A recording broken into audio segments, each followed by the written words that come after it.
8장 은혜의 두 얼굴. 나는 사도 중에 지극히 작은 자라. 내가 하나님의 교회를 핍박하였으므로 사도라 칭함을 받기에 감당치 못할 자로라. 그러나 나의 나된 것은 하나님의 은혜로 된 것이니 내게 주신 그의 은혜가 헛되지 아니하여 내가 모든 사도보다 더 많이 수고하였으나 내가 아니여 오직 나와 함께하신 하나님의 은혜로라. 고린도전서 15장 9, 10절. 주님은 우리가 단순히 성경을 더 아는 것이 아니라 우리의 삶이 변화되기를 원하십니다. 제가 원하는 것도 바로 그것입니다. 여러분도 그것을 원하시죠? 그런데 바울의 고백에 그 비결이 나타나 있습니다. 그러나 나의 나된 것은 하나님의 은혜로 된 것이니 내게 주신 그의 은혜가 헛되지 아니하여 내가 모든 사도보다 더 많이 수고하였으나 내가 아니여 오직 나와 함께 하신 하나님의 은혜로라. 고린도전서 15장 10절. 바울은 나의 나된 것은 이라고 고백했습니다. 여기서 앞에 나와 뒤에 나는 다릅니다. 앞에 나는 변화받기 전에 나요. 뒤 나는 변화받은 나입니다. 앞에 나는 과거의 나요. 뒤 나는 현재의 나입니다. 앞에 나는 사울이요. 뒤 나는 바울입니다. 앞에 나는 예수님을 핍박했던 나요. 뒤 나는 예수님을 믿고 따르고 증거하는 나입니다. 바울은 변화되었습니다. 변화된 자로서 이 고백을 하고 있습니다. 바울은 한때 가장 열렬한 박해자였습니다. 그러므로 바울이 변화되었다면 우리도 변화될 수 있습니다. 여러분 모두 변화될 수 있습니다. 그러므로 소망을 가지고 바울의 고백에 나타난 변화의 비결에 대해서 알아보도록 합시다. 첫째, 어떤 사람이라도 변화될 수 있습니다. 나는 사도 중에 지극히 작은 자라. 내가 하나님의 교회를 핍박하였으므로 사도라 칭함을 받기에 감당치 못할 자로라. 고린도전서 15장 9절. 바울은 핍박자여 포행자였습니다. 바울은 지성인이고 자기 확신이 강하고 의지가 강한 사람입니다. 그는 교회를 핍박하는 일에 아주 열심이었습니다. 그러니 바울을 누가 변화시킬 수 있겠습니까? 네로 황제의 회심을 기대할 수 없었던 것처럼 바울의 회심 역시 기대할 수 없었습니다. 바울이 변화되리라고는 그 누구도 꿈에도 상상치 못했습니다. 사도들도 처음에는 바울의 회심을 믿지 않았고 받아들이지 않았습니다. 그런데 그가 변화되었습니다. 그러므로 누구든 변화될 수 있다는 것을 굳게 믿으십시오. 그리고 그 안에 자신을 포함시키시기 바랍니다. 여러분 중 나는 변화되지 않을 것이라는 절망감을 가지고 있는 분이 있습니까? 그것 때문에 고민하고 괴로워하고 있는 분이 있습니까? 그것은 속임수이고 거짓입니다. 프랜시스 프렌지펜은 많은 신앙인들의 마음에 자리 잡고 있는 나는 변화될 수 없다. 나는 하나님 말씀대로 살 수 없다. 이 생각을 불신앙의 요새라고 잘 분별해냈습니다. 그는 영적 전투의 새 영역이라는 탁월한 책에서 이렇게 썼습니다. 우리가 귀신들의 요새의 정체를 밝히려고 할 때 없애버려야 할 요새 중 하나는 불신앙의 요새입니다. 이 불신앙의 사고체계가 우리에게 그리스도를 닮기란 불가능하다고 말하며 그 이상의 영적 성장을 볼모로 잡고 있습니다. 이 같은 거짓과 그것이 우리 심령을 묶어놓은 사슬을 우리 삶으로부터 벗어 버려야 합니다. 만약 여러분이 결코 그리스도를 닮을 수 없다고 하는 요새로 고통을 당한다면 그 요새를 지금 허물어지게 할 수 있습니다. 이렇게 기도하면 됩니다. 주 예수님, 나는 결코 예수님을 닮을 수 없다고 하는 거짓을 구실로 죄를 짓고 또 적당히 타협해버린 것을 회개합니다. 예수님의 이름으로 제 마음에 존재하는 불신앙의 요새를 파합니다. 예수 그리스도의 완전하신 희생 때문에 저는 새로운 피조물이 되었습니다. 또 제가 하나님과 동행하면서 계속 그리스도의 형상으로 화하여 영광에서 영광에 이를 것을 믿습니다. 프랜시스 프렌지펜이 잘 지적한 대로 하나님의 말씀대로 살 수 없다는 생각은 귀신의 요새 중 하나입니다. 이 요새의 배후에는 귀신들이 있습니다. 그들은 이 요새를 통해 여러분의 순종과 거룩과 영적 성장을 볼모로 잡고 있습니다. 그리고 순종으로 말미암아 얻게 될 행복과 건강과 축복과 성공도 볼모로 잡고 있습니다. 그러므로 반드시 이 요새를 파괴해야 합니다. 그러면 이 요새를 파괴하려면 어떻게 해야 할까요? 간단합니다. 사단의 요새는 생각으로 만들어져 있습니다. 그것은 생각으로 지은 집입니다. 우리가 육체에 있어 행하나 육체대로 싸우지 아니하노니 우리의 싸우는 병기는 육체에 속한 것이 아니요 오직 하나님 앞에서 견고한 진을 파하는 강력이라. 모든 이론을 파하며 하나님 아는 것을 대적하여 높아진 것을 다 파하고 모든 생각을 사로잡아 그리스도에게 복종케 하니. 고린도후서 10장 3, 4, 5절. 4절에서 바울은 견고한 진을 파하는 강력에 대해서 말합니다. 그리고 5절에 보면 모든 이론을 파하며 하나님 아는 것을 대적하여 높아진 것을 다 파하고라고 기록되어 있습니다. 우리의 무기는 사단의 견고한 진을 파하는 강력입니다. 그런데 바울은 그 무기로 모든 이론을 파하고 하나님을 아는 것을 대적하여 높아진 것을 파한다고 했습니다. 그 후 생각을 사로잡아 복종케 한다고 했습니다. 그러므로 사단의 요새는 진실로 이론과 생각들로 지어져 있음을 알 수 있습니다. 그런데 하나님의 말씀은 혼을 수술하는 능력을 가지고 있습니다. 그러므로 하나님의 말씀으로 나는 변화될 수 없다는 생각을 깨트려버리고 나도 말씀대로 살 수 있다고 믿으십시오. 그것이 요새를 파하는 것입니다. 물론 여러분 중 많은 사람들이 요셉이나 다니엘과는 다른 삶을 살아오셨을 것입니다. 이 두 사람은 어려서부터 경건하고 죄와 타협하지 않는 삶을 살았습니다. 그 결과 하나님께 크게 쓰임을 받았습니다. 그러나 저처럼 여러분 중에도 많은 분들이 그렇게 살아오지 못했을 것입니다. 그래서 과연 나 같은 사람도 변화를 받을 수 있을까? 내가 될까? 하고 생각합니다. 그러나 염려하지 마십시오. 여러분은 변화될 수 있을 뿐 아니라 하나님께 크게 쓰임 받을 수도 있습니다. 대개 과거에 깊이 타락한 경험을 가지고 있는 사람들은 하나님이 자신을 크게 시용할 수 없을 것이라고 생각합니다. 이제 인류는 지나갔고 주님을 위해서 이류나 삼류의 삶을 살아갈 수밖에 없다고 생각합니다. 그리고 그것이 당연하다고 생각합니다. 그러나 이것은 참소하는 자인 사탄이 만들어 낸 거짓말입니다. 그 증거로 릭 조이너의 추수라는 책에 보면 이렇게 기록되어 있습니다. 주님은 이 마지막 때에 하실 사역을 준비하셨는데 이는 사람들과 천사들에게 경이로운 일이 될 것이다. 사람들의 눈에 낮은 계급으로 보였던 이들 중 얼마는 하나님의 최고의 장성들이 될 것이다. 사람들은 그들의 상당수를 결코 알아보지 못할 것이지만 하늘나라와 음부, 전 영계의 군대에게 그들은 창세전부터 알려져 왔다. 그들 중 얼마는 깨어나기 전에 인간의 죄, 상처와 절망의 바닥을 기던 생활을 했을 것이다. 많이 사함을 받고 또 많은 것에서 해방을 받았기에 그들은 더 많이 사랑할 것이다. 원수가 그들 속에 깊이 파고든 만큼 주님은 그들을 구원하신 후 그들 속 깊이 채워주실 것이다. 이들이야말로 생명나무의 빛으로 빛나며 모든 나라들을 치료하게 될 것이다.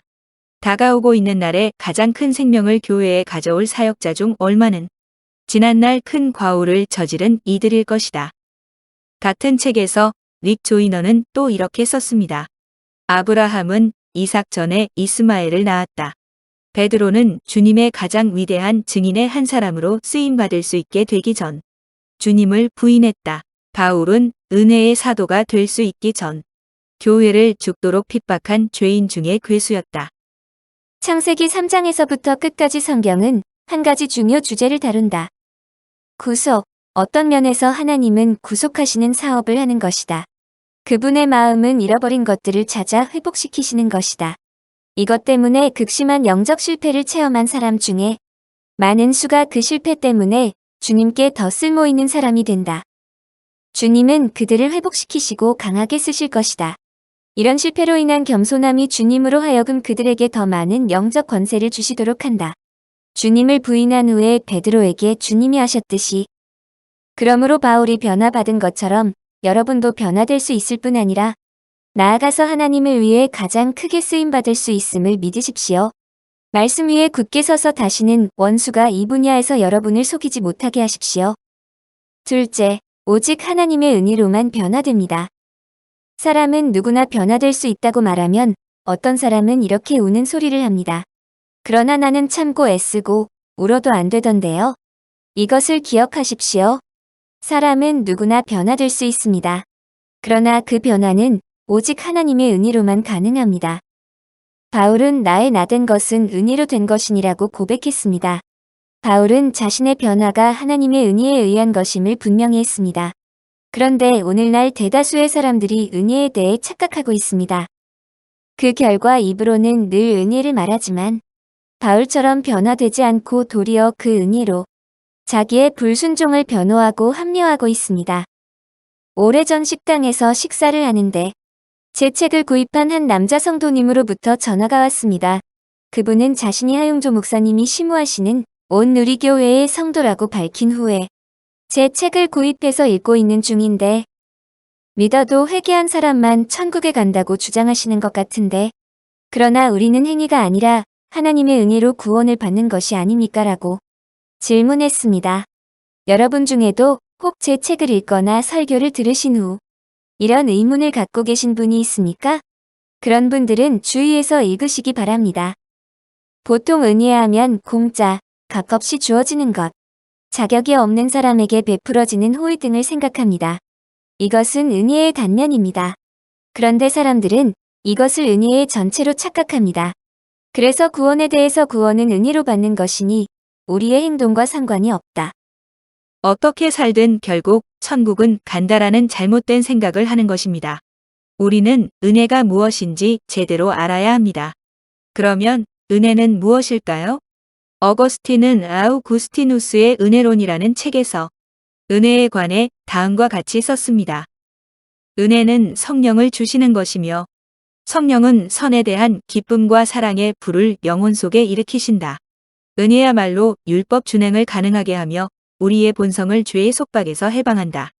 은혜가 우리를 하나님께로 부르며 우리를 악한 행실에서 구출하며 선한 행실을 하여 영생에 이르게 한다. 율법을 완수하게 하며 본성을 해방하며 죄의 지배를 제거하는 것이 바로 은혜인 것이다. 독일의 유명한 신학자 본홀퍼는 나를 따르라라는 책에서 다음과 같이 썼습니다. 기독교가 널리 전파되고 확대됨에 따라 세속화되고 은혜의 비싼 면을 차차 상실하게 되었다. 루터의 행적을 순수한 복음적 은혜 발견이라 하여 그것을 예수님의 계명에 대한 순종의 면제를 세상에 선포한 것으로 생각한다면 그것은 불행한 오해이다.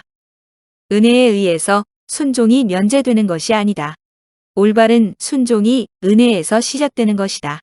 은혜는 자신의 죄된 생활을 결정적으로 끊는 일이지 결코 그 생활의 변명을 뜻할 수는 없다. 은혜의 혜택으로 오히려 순종을 모면하려는 자는 스스로 속고만다. 은혜를 값싸게 보는 우리의 견해는 교회의 대원수임을 알아야 한다. 값싼 은혜는 싸구려로 팔아버리는 상품과 같은 것으로 억지로 내맡기는 죄의 사유요 위로요 성만찬이다. 값도 대가도 없는 은혜이다. 이것을 은혜의 본질이라 한다. 은혜의 대가는 이미 지불되었기 때문에 언제나 공짜라는 것이다. 대가를 이미 지불한 자를 생각해서라도 무엇이나 거저 가져야 한다는 것이다. 세상은 죄를 뉘우칠 필요도 죄에서 해방되기를 애걸할 필요도 없다. 은혜는 홀로 무엇이나 원만히 처리하기 때문에 다른 것은 모두 옛자리에 그대로 머물러 있어도 좋다는 것이다. 가장 무서운 순종의 적은 참 순종을 증오하고 멸시하는 값싼 은혜이다.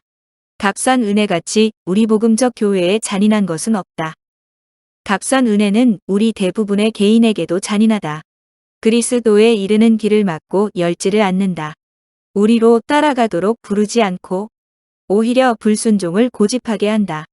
공로를 다투게 하는 어떤 계명보다도 값싼 은혜의 말씀이 더 많은 그리스도인을 멸망에 이끌어 넣었다.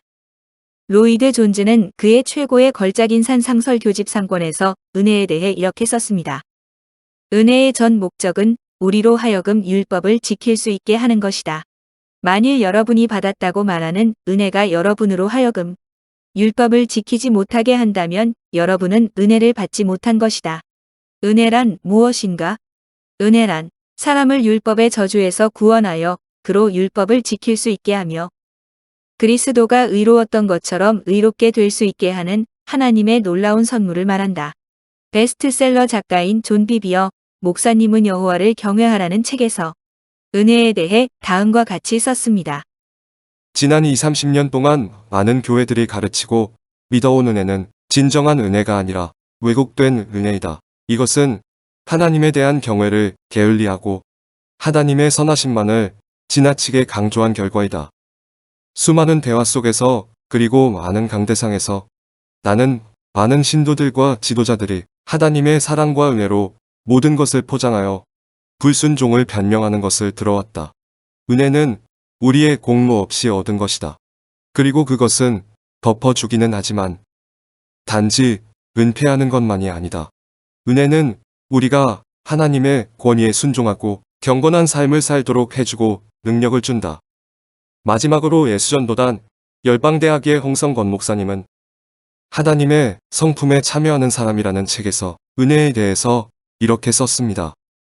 은혜란 여러 가지로 설명할 수 있으나 저는 다음과 같이 설명하고 싶습니다. 은혜란 하나님의 뜻을 행하고자 하는 마음이 일어나는 것, 그리고 하나님의 뜻을 행할 수 있는 힘이 있는 것이다. 이처럼 은혜는 갈망과 능력 즉 하나님의 뜻을 이루고자 하는 갈망과 하나님의 뜻을 행할 수 있는 능력을 말합니다. 우리 마음에 하나님의 뜻을 따라 살고 싶어하는 갈망이 일어난다면 이는 하나님이 우리에게 은혜를 주셨기 때문입니다.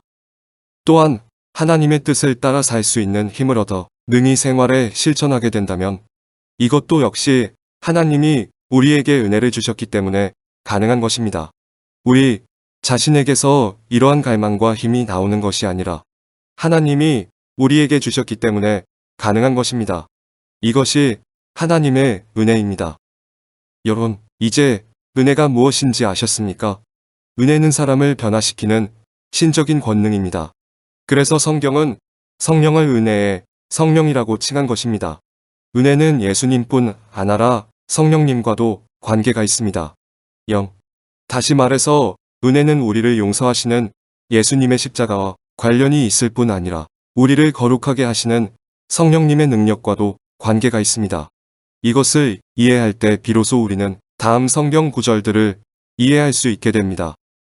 나의 나 된 것은 하나님의 은혜로 된 것이니 내게 주신 그의 은혜가 헛되지 아니하여 내가 모든 사도보다 더 많이 수고하였으나 내가 아니요 오직 나와 함께 하신 하나님의 은혜로라.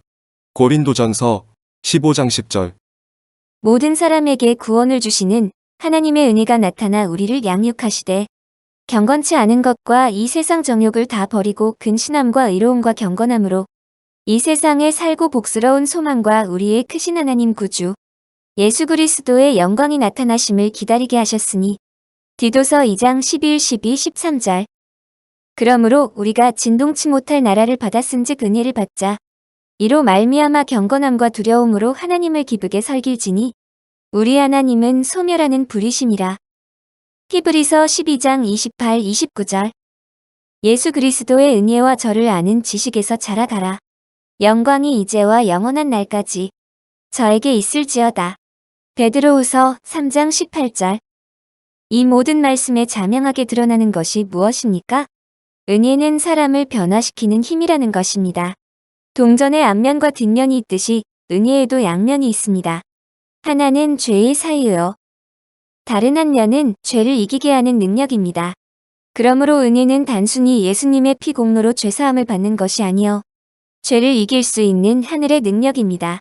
우리는 바로 이런 은혜를 받아야 합니다. 한편 히브리서 기자는 히브리서 12장 28, 29절에서 아주 중요한 지적을 했습니다. 그러므로 우리가 진동치 못할 나라를 받았은즉 은혜를 받자.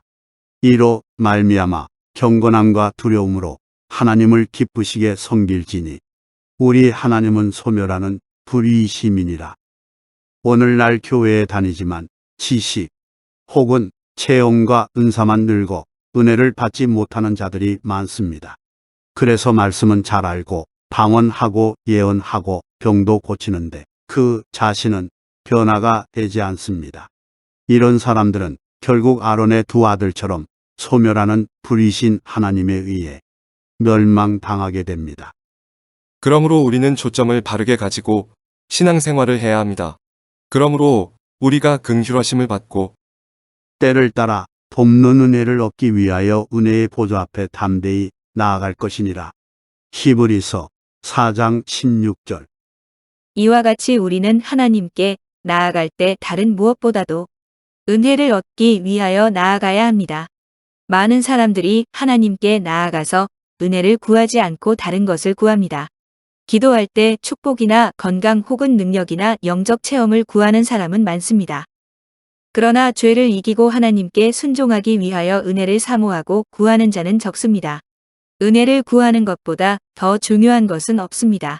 그러므로 은혜의 중요성을 깨닫고 간절히 사모하고 구하는 저와 여러분이 됩시다. 셋째, 어떻게 해야 하나님의 은혜를 받을 수 있는가? 우리는 은혜가 무엇인지를 알았습니다. 은혜는 한마디로 예수님이요, 성령님입니다. 은혜는 거저주는 것인데 예수님과 성령님은 하나님의 선물입니다. 죄사함의 측면에서 볼 때 은혜는 예수님입니다. 그리고 거룩함의 측면에서 볼 때 은혜는 성령님입니다. 이것이 바로 은혜입니다. 그런데 은혜가 무엇인지를 알았어도 그 은혜를 받고 누리지 못하면 아무 소용이 없습니다. 우리는 바울이 받고 누렸던 그 은혜를 받아야 합니다. 그러면 어떻게 해야 은혜를 받을 수 있을까요? 어떤 사람은 아무리 예배에 참석하고 기도원에 올라가도 은혜를 받지 못합니다. 왜냐하면 교만한 마음 때문입니다. 진실로 그는 거만한 자를 비웃으시며 겸손한 자에게 은혜를 베푸시나니. 잠언 3장 34절. 더욱 큰 은혜를 주시나니 그러므로 일렀으되 하나님이 교만한 자를 물리치시고 겸손한 자에게 은혜를 주신다 하였느니라. 야고보서 4장 6절. 젊은 자들아이와 같이 장로들에게 순복하고 다 서로 겸손으로 허리를 동이라. 하나님이 교만한 자를 대적하시되 겸손한 자들에게는 은혜를 주시느니라. 베드로전서 5장 5절. 은혜는 성령입니다. 그런데 예수님은 성령을 강물에 비유하셨습니다. 물은 항상 높은 곳에서 낮은 곳으로 흐릅니다. 가장 낮은 곳에 가장 많은 물이 모입니다. 마치 심해와 같이 말입니다. 이처럼 은혜는 항상 겸손한 자에게로 흘러가고 가장 겸손한 자가 가장 큰 은혜를 받습니다. 그러므로 은혜를 받기 원하면 먼저 교만을 버리고 겸손해져야 합니다. 그 후 우리는 두 가지 일에 주력해야 합니다.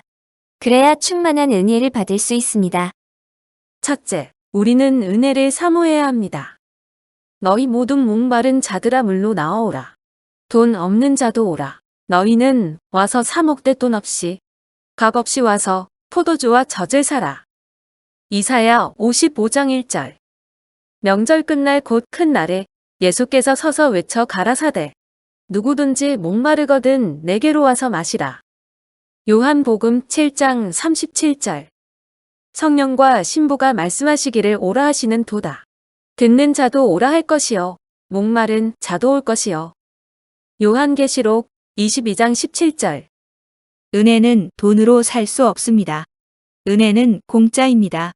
그럼에도 불구하고 은혜는 모든 사람의 것이 아닙니다. 은혜는 오직 사모하는 자의 것입니다.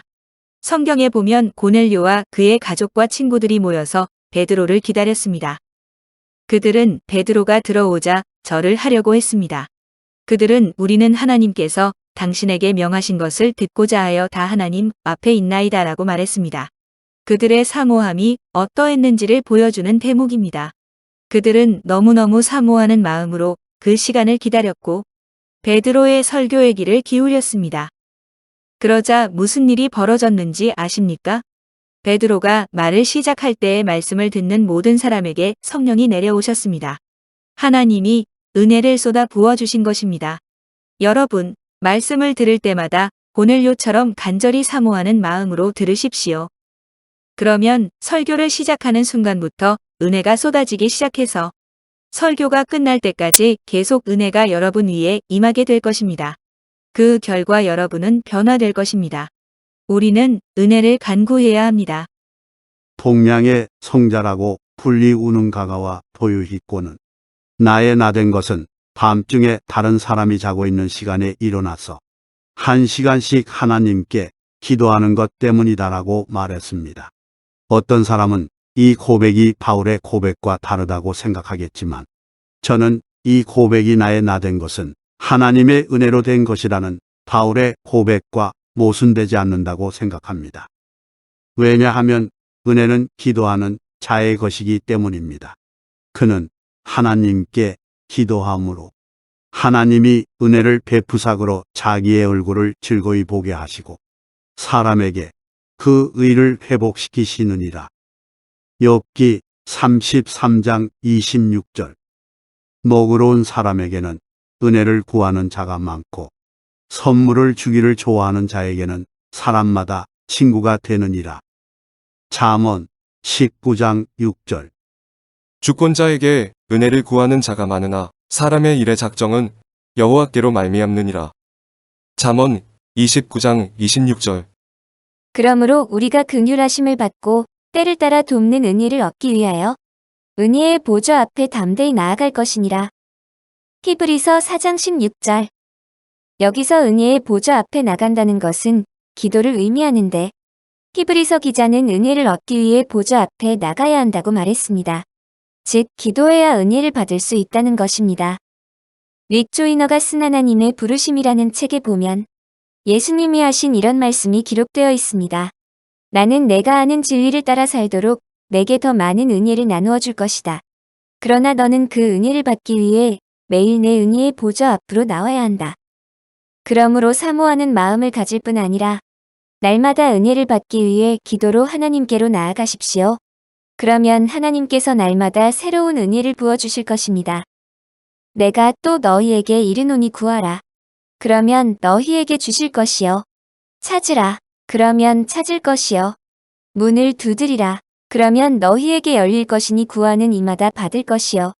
찾는 이가 찾을 것이요. 두드리는 이에게 열릴 것이니라. 너희 중에 아비 된 자 누가 아들이 생선을 달라 하면 생선 대신에 뱀을 주며 알을 달라 하면 전갈을 주겠느냐? 너희가 악할지라도 좋은 것을 자식에게 줄 알거든. 하물며 너희 천부께서 구하는 자에게 성령을 주시지 않겠느냐 하시니라. 누가복음 11장 9절에서 13절까지.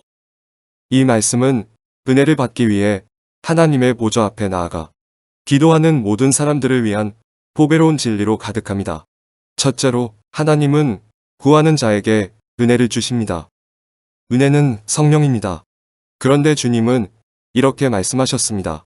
하물며 너희 천부께서 구하는 자에게 성령을 주시지 않겠느냐.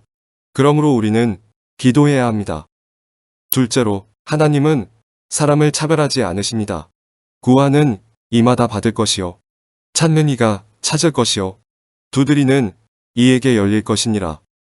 분명히 주님은 구하는 이마다 받을 것이라고 말씀하셨습니다. 그러므로 구하는 자는 누구나 은혜를 받을 수 있습니다. 셋째로, 하나님은 은혜를 구하는 자를 절대로 외면하지 않으십니다. 너희 중에 아비 된 자, 누가 아들이 생선을 달라 하면 생선 대신에 뱀을 주며 발을 달라 하면 전갈을 주겠느냐. 너희가 악할지라도 좋은 것을 자식에게 줄 알거든. 하물며 너희 천부께서 구하는 자에게 성령을 주시지 않겠느냐. 은혜를 구하는 기도는 정욕으로 하는 기도와 다르며 하나님의 뜻대로 하는 기도입니다. 하나님의 뜻대로 하는 기도는 응답받게 되어 있습니다. 그러므로 확신을 가지고 담대히 기도하시기 바랍니다. 넷째로, 여러분의 인내로 여러분의 믿음을 주께 보이십시오. 본문에 나오는 구하라, 찾으라, 두드리라라는 단어는 원어에 보면 계속해서 구하라, 계속해서 찾으라, 계속해서 두드리라는 뜻입니다. 그러므로 한두 번 구해보고 안 된다고 말하지 마십시오. 항상 기도하고 낭망치 마십시오. 여러분의 믿음을 인내로 주님께 나타내 보여드리십시오. 그러면 반드시 은혜가 쏟아지게 되어 있습니다. 마지막으로 저는 릭 조이너의 빛과 어두움의 영적 전쟁이라는 책에 나오는 예수님의 말씀을 소개해 드리고 싶습니다. 모든 행해지는 일들은 나의 은혜에 의해 행해진다. 나는 마지막 교회에게 나의 은혜와 권능을 더욱 많이 베풀 것이다. 왜냐하면 마지막 교회가 어느 시대의 교회가 이룩한 것보다도 더욱 많은 것을 달성해야 하기 때문이다. 마지막 날의 신자들은 내가 보여주었던 모든 능력과 그리고 또한 그것보다 더한 능력 안에서 걷게 될 것이다. 왜냐하면 그들은 그들 이전의 모든 사람들의 대표자가 될 것이기 때문이다. 마지막 날의 교회는 사람들에 의하여 이전에 결코 보인 바 없는 방법으로 나의 성품과 나의 방법들을 보여주게 될 것이다. 그것은 바로 내가 너희에게 더 많은 은혜를 주고 있기 때문이다. 이것은 말일에 내가 만민에게 성령을 부어주리니라는 요엘 선지자의 예언을 생각나게 합니다. 하나님은 마지막 때 은혜의 성령을 주는 정도가 아니라 문자 그대로 부어주실 것입니다. 그리고 지금이 바로 그때입니다. 그러므로 의심을 버리고 입을 넓게 여십시오. 입을 넓게 열고 하나님께 은혜를 부어달라고 부르짖어 기도하도록 하십시오. 넷째, 하나님의 은혜를 헛되게 받지 마십시오. 앞에서 저는 은혜의 반쪽을 은혜의 전부로 착각하는 사람들에 관해서 언급했습니다. 그런데 은혜에 대한 무지와 착각은 여기에서 그치는 것이 아닙니다. 어떤 사람들은 은혜의 나머지 반쪽을 이해합니다. 그러나 은혜를 받으면 무조건 변화된다고 생각합니다. 조나단 에드워즈의 경우를 생각해 봅시다. 조나단 에드워즈는 은혜를 참된 은혜와 거짓 은혜로 구분했습니다. 그는 거짓 은혜는 지성과 감정에 깊은 영향을 미칠 수 있으나 의지에는 영향을 미치지 않는다고 보았습니다. 즉 사람들이 설교를 듣고 새로운 것을 깨닫고 그리고 감동을 받은 후에 은혜 많이 받았습니다라고 인사하는데 그것이 거짓 은혜일 수 있다는 것입니다. 또한 그는 참된 은혜를 설명하기를 은혜의 직접적인 좌소는 의지나 성향이다. 모든 참된 은혜는 실제를 유발한다고 했습니다. 참된 은혜는 의지에 직접적인 영향을 미치고 그러므로 참된 은혜는 사람의 행동을 변화시킨다는 것입니다. 따라서 무엇을 깨닫거나 큰 감동을 받았다고 은혜를 받은 것이 아니고 인격과 생활이 달라져야 참된 은혜를 받은 것이라는 겁니다. 이것은 듣기에는 매우 통찰력 있어 보이고 매력적인 견해입니다. 그러나 이것은 칼빈주의 교리로 인해 왜곡된 적입니다. 물론 은혜의 목적은 의지의 변화에 있습니다. 그러나 바로 그 일을 위해 은혜의 성령은 진리를 밝히고 사람의 감정을 고무시키는 일을 합니다. 그러므로 의지에 영향을 미치지 못하는 것은 참된 은혜가 아니라는 것은 바른 말이 아닙니다. 사실을 말하자면 의지에 직접적으로 영향을 행사하는 은혜는 존재하지 않습니다. 아무리 은혜가 강하게 임해도 인간은 의지를 가지고 있습니다. 인간은 계속 자기의 의지를 행사할 수 있으며 또 행사해야만 합니다. 결코 단 한순간이라도 은혜가 인간의 의지를 대신하지는 않습니다. 인간은 자유행위자이기 때문에 은혜가 직접적으로 의지에 영향력을 행사한다면 그것은 인간의 인격을 말살하는 것이 됩니다. 그런 은혜는 상상 속에서나 존재하지 실제로는 존재하지 않습니다. 모든 은혜는 간접적입니다. 간접적으로 의지에 영향을 행사합니다. 즉 돕는 역할을 하지 대신하는 역할을 하지 않습니다. 은혜는 성령인데 성령은 보혜사 즉 우리를 돕기 위해 부름을 받고 우리 곁에 와 계신 분입니다. 또 성경에는 은혜에 대하여 이렇게 기록되어 있습니다. 그러므로 우리가 긍휼하심을 받고 때를 따라 돕는 은혜를 얻기 위하여 은혜의 보좌 앞에 담대히 나아갈 것이니라. 히브리서 4장 16절. 보십시오. 은혜는 돕는 은혜입니다. 결코 대신하는 은혜가 아닙니다. 이것을 이해하면 왜 어떤 사람은 은혜를 받으나 지식과 감정에 있어서만 영향을 받고 어떤 사람은 의지에까지 영향을 받는가? 이런 차이는 왜 생기는 것인가라는 의문은 자연스럽게 해결됩니다. 그것은 하나님의 은혜에 대한 인간의 서로 다른 반응 때문입니다. 인간의 반응이 이런 차이를 만들어내는 것입니다. 그 증거로 본문에 보면 이렇게 기록되어 있습니다. 그러나 나의 나된 것은 하나님의 은혜로 된 것이니 내게 주신 그의 은혜가 헛되지 아니하여 내가 모든 사도보다 더 많이 수고하였으나 내가 아니요 오직 나와 함께 하신 하나님의 은혜로라. 이 말씀에서 바울은 내게 주신 그의 은혜가 헛되지 않았다고 고백했습니다. 이 말은 하나님의 은혜는 결코 헛되지 않다. 반드시 그 사람을 변화시킨다. 이것이 바로 참된 은혜다라는 뜻이 아닙니다.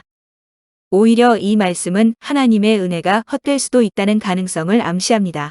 믿어지지 않습니까? 그러면 고린도후서 6장 1절 말씀을 보시기 바랍니다. 우리가 하나님과 함께 일하는 자로서 너희를 권하노니 하나님의 은혜를 헛되이 받지 말라. 그러므로 하나님의 은혜에 참된 은혜 혹은 거짓 은혜가 있는 것이 아닙니다. 은혜는 하나입니다. 그런데 은혜가 자유의지를 대신하거나 그것을 강제로 장악하는 것이 아니기 때문에 하나님이 은혜를 베푸실 때 사람이 어떻게 반응하느냐에 따라 그 은혜가 헛될 수도 있고 헛되지 않을 수도 있는 것입니다. 우리는 은혜를 헛되게 하지 말아야 합니다. 그러면 은혜를 헛되게 하지 않으려면 어떻게 해야 할까요? 존 비비어는 뭔가를 헛되게 받는다는 것은 그 잠재력을 활용하지 않는다는 의미이다라고 말했습니다. 우리가 받은 바 은혜를 헛되게 하지 않으려면 그 은혜를 사용해야 합니다. 즉 은혜를 힘입어 혹은 은혜를 의지하여 우리가 해야 할 일들을 해야 합니다. 그러면 우리가 해야 할 일들은 구체적으로 무엇일까요? 첫째, 자기 몸을 쳐서 복종시키는 일입니다. 내가 내 몸을 쳐 복종하게 함은 내가 남에게 전파한 후에 자기가 도리어 버림이 될까 두려워함이로라. 고린도전서 9장 27절. 은혜를 받기 전에는 자기의 몸을 쳐도 이길 수가 없습니다. 그러나 은혜를 받은 후엔 이길 수 있습니다. 그렇다고 죄지을 능력이 사라진 것은 아닙니다. 우리가 은혜, 성령을 받아도 우리 안에 성령의 소욕과 육체의 소욕 둘 다 존재합니다. 그러므로 몸이 원하는 대로 따라가면 받은 은혜가 헛되게 됩니다. 따라서 은혜를 헛되게 하지 않으려면 자기의 몸을 쳐서 복종시키는 일을 해야 합니다. 둘째, 죄와 피 흘리기까지 싸우는 일입니다. 너희가 죄와 싸우되 아직 피 흘리기까지는 대항치 아니하고. 히브리서 12장 4절. 우리가 은혜를 받았으면 이제는 그 은혜를 힘입어 죄와 싸워야 합니다. 죄와의 싸움은 테니스나 배구 같은 신사적인 경기가 아닙니다. 이것은 권투나 레슬링 같이 단순히 격렬한 경기도 아닙니다. 이것은 전쟁에 비할 수 있는 것으로 생사를 좌우하는 싸움입니다. 왜냐하면 죄의 삭은 사망이기 때문입니다. 그러므로 죄와 싸우되 피 흘리기까지 싸워야 합니다. 좋은 땅에 있다는 것은 착하고 좋은 마음으로 말씀을 듣고 지키어 인내로 결실하는 자니라. 누가복음 8장 15절. 내가 나의 인내의 말씀을 지켰은즉 내가 또한 너를 지키어 시험의 때를 면하게 하리니. 요한계시록 3장 10절. 성도들의 인내가 여기 있나니 저희는 하나님의 계명과 예수 믿음을 지키는 자니라. 요한계시록 14장 12절. 하나님의 말씀은 인내의 말씀입니다. 인내하지 않고는 지킬 수 없는 말씀입니다. 예수님은 그리스도를 본받아라는 책에서 이렇게 말씀하셨습니다. 너희는 영적인 삶의 진보가 단지 은혜 속에만 있다고 생각하지 말라. 경건의 은혜는 오히려 겸손함 속에서 자라고 자기 부정과 인내 속에서 자라며 또 조지 뮬러가 쓴 행동하는 믿음이라는 소책자에 보면 사역의 성공의 비결이 기록되어 있는데 그것은 순종과 거룩의 비결을 보여주는 것이기도 합니다. 그는 이렇게 썼습니다. 예수님의 제자들은 마치 모든 일이 자신의 노력에 달려있는 듯이 하나님의 일을 하는 데에 자신의 모든 힘을 쏟아야 한다. 그러나 일단 그렇게 한 후에는 조금도 자신의 노력과 수고를 의지해서는 안 된다. 또한 자신이 진리를 전파하는 데 사용한 수단을 의지해서도 안 되며 오직 하나님만 의지해야 한다. 여기에 위대한 성공의 비밀이 있다. 당신의 최선을 다하여 일하라. 그러나 당신이 한 일에 대해서는 조금의 신뢰도 갖지 말라. 하나님께 축복을 받기 위하여 최선을 다하여 기도하라. 그러나 동시에 성실하게 인내를 가지고 참으며 일하라. 기도하라. 그리고 일하라. 일하고 기도하라. 또 다시 기도하라. 그리고 일하라. 당신의 평생에 걸쳐 계속 이렇게 반복하라. 그 결과는 틀림없이 엄청난 축복일 것이다. 그러므로 우리는 인내하고 최선을 다해야 합니다. 그래야 은혜를 헛되게 하지 않을 수 있습니다. 결론을 말씀드리겠습니다. 회개와 믿음 그리고 거룩이 하나님의 은혜로 되는 것이냐? 아니면 인간의 노력으로 되는 것이냐? 궁금해하는 사람들이 많습니다. 정답을 말씀드리자면 둘 다입니다. 거룩은 하나님의 은혜만으로 이루어지지도 않고 인간의 노력만으로 이루어지지도 않습니다. 거룩은 하나님과 인간의 공동작품입니다. 이것은 빌립보서 2장 12-13절에 잘 나타나 있습니다.